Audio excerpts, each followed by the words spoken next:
Friends, welcome back to your study with smart brain. Friends, आज के इस video में मैं लेके आई हूँ ज्योग्राफी सार संग्रह। तो आज हम लोग पढ़ने वाले हैं क्या, परिवहन व्यवस्था। तो चलिए पढ़ते हैं। विश्व की विशालतम सड़क प्रणालियों में भारत का स्थान है द्वितीय। किस राज्य में राष्ट्रीय राजमार्ग का सबसे बड़ा तंत्र विद्यमान है? तो ये होगी आपको उत्तर प्रदेश में है। भारत में प्रथम रेलवे लाइन किसके शासनकाल में बिछाई गई थी? तो ये बिछाई गई थी आपको लॉर्ड डलहौजी के समय में।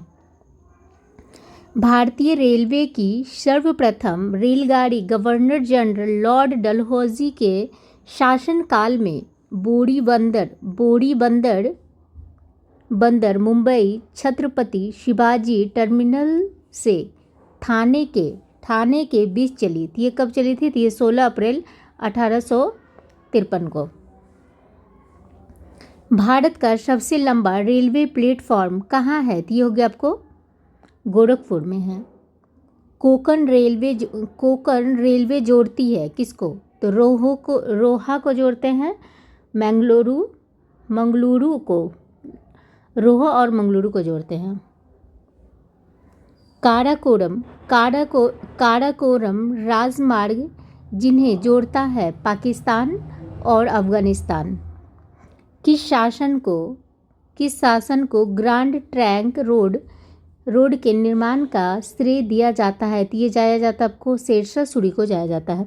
विश्व में भारतीय रेलवे नेटवर्क की स्थापना दूसरी बार हुई थी। शेरशाह द्वारा निर्मित ग्रैंड ट्रंक रोड पंजाब को किसके साथ जोड़ती है? तो ये पश्चिम बंगाल के साथ जोड़ती है।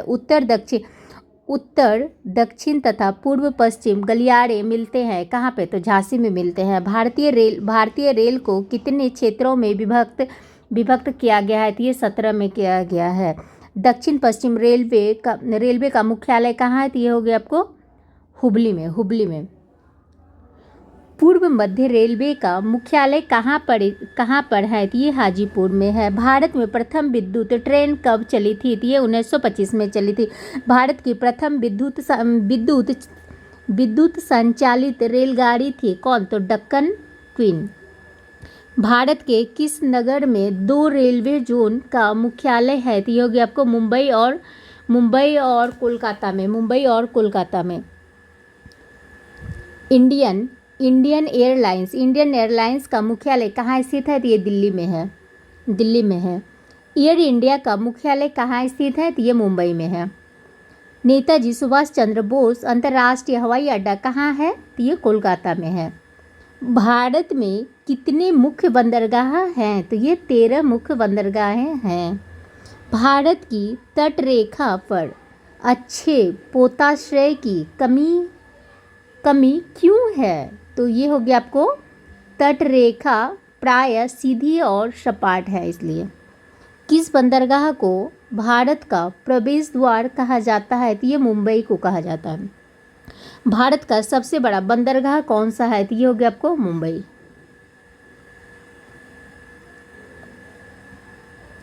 पारादीप बंदरगाह किस राज्य में स्थित है? तो ये हो गया आपको ओडिशा में है। भारत का सबसे गहरा तथा स्थलबद्ध सुरक्षित बंदरगाह कौन सा है? तो ये हो गया आपको विशाखापत्तनम। भारत का कृत्रिम बंदरगाह है कौन? तो चेन्नई है। विगत 50 वर्षों में भारतीय रेल मार्ग के पथ की लंबाई में लगभग कितने प्रतिशत वृद्धि हुई है? तो ये हो गया आपको 16.6%। भारत में किस राज्य में प्रदेश राजमार्ग की लंबाई सर्वाधिक है? तो ये महाराष्ट्र में है। निम्नलिखित नगर युग्मों में से कौन सा एक हाल ही में 6 पथ एक्सप्रेस मार्ग द्वारा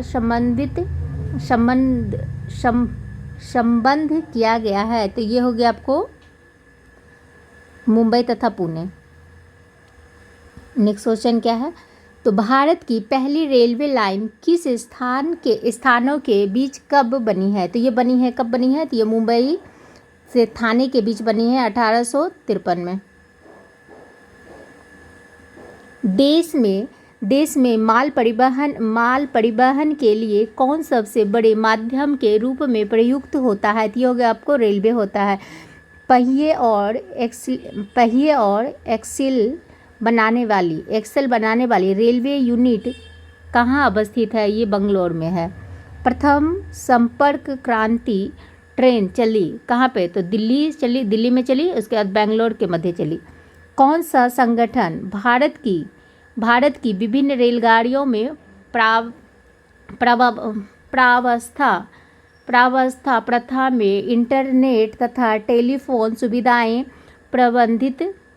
प्रबंधित करने से संबंधित है? तो ये हो गया आपको रेल टेल निगम।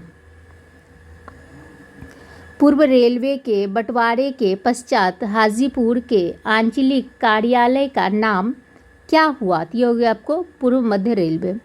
अब तक काम में आने वाला विश्व का सबसे पुराना भाप इंजन कौन सा है? तो ये हो गया आपको फेरी क्वीन। भारत में वायु परिवहन का विकास कब प्रारंभ हुआ था? तो ये हुआ था 1911 में हुआ था। कौन सा बंदरगाह भारतीय समुद्री व्यापार का पूर्वी द्वार कहलाता है? तो ये कहलाता है आपको कोलकाता हल्दिया। नहावाशोवा बंदरगाह परियोजना कहाँ स्थित है? ये मुंबई में है। भारत में पारादीप एवं कांडला पत्तन किस तट पर स्थित है? तो ये हो गया क्रमशः हो गया पूर्वी और पश्चिमी तट पर। भारत के पूर्वी तट में सर्वश्रेष्ठ प्राकृतिक बंदरगाह है कौन सा है? तो ये हो गया आपको विशाखापत्तनम। मारमागाओ पत्तन स्थित है कहाँ पे? तो गोवा में है। स्वतंत्रता के बाद विकसित किया गया पहला पत्तन था कौन सा था? यह हो गया आपको कांडला। राजीव गांधी राष्ट्रीय उद्यान संस्थान Rajiv Gandhi national flying institute किस राज्य में स्थापित किया जा रहा है? तो ये हो गया आपको महाराष्ट्र में।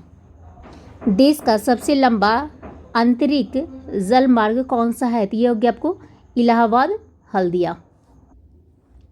भारत का 40% सड़क परिवहन होता है कहाँ? राष्ट्रीय राजमार्ग से होता है। रेलवे का जोन मुख्यालय हाजीपुर स्थित है कहाँ पे? बिहार में स्थित है। रेल मंत्रालय ने विलेज ऑन व्हील्स नामक परियोजना शुरू करने की घोषणा किस वर्ष की थी? ये 2024 में की थी। सेतु समुद्रम परियोजना जिन्हें जोड़ती है वे हैं मन्नार की खाड़ी और पाक की खाड़ी। भारत के बंदरगाहों में कौन सा एक खुला सागरीय बंदरगाह है? तो ये आपको मुंबई हो गया। भारत में अंतःस्थलीय जल मार्ग के लिए प्रयोग की जाने वाली नदी कौन सी है? तो ये आपको गंगा। अब देखते हैं हम लोग क्या संचार। भारत में सार्वजनिक डाक सेवा की शुरुआत कब हुई थी? तो यह हुई थी 1837 में हुई थी। वर्तमान डाक विभाग की स्थापना कब हुई थी? तो ये 1854 में हुई थी।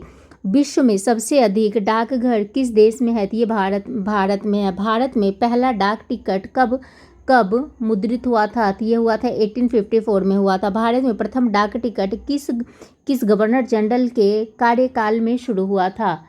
तो ये हुआ था आपको लॉर्ड डलहौजी के समय में।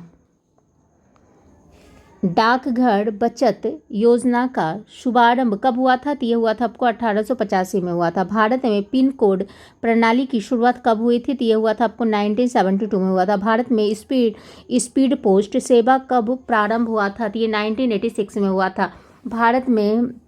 भारत में मनी ऑर्डर सेवा कब प्रारंभ हुआ था? तो ये 1995 में हुआ था। भारत में कितने पिन कोड जोड़े जाते हैं? तो ये 9 को जोड़े जाते हैं। 9 जोड़े जाते हैं।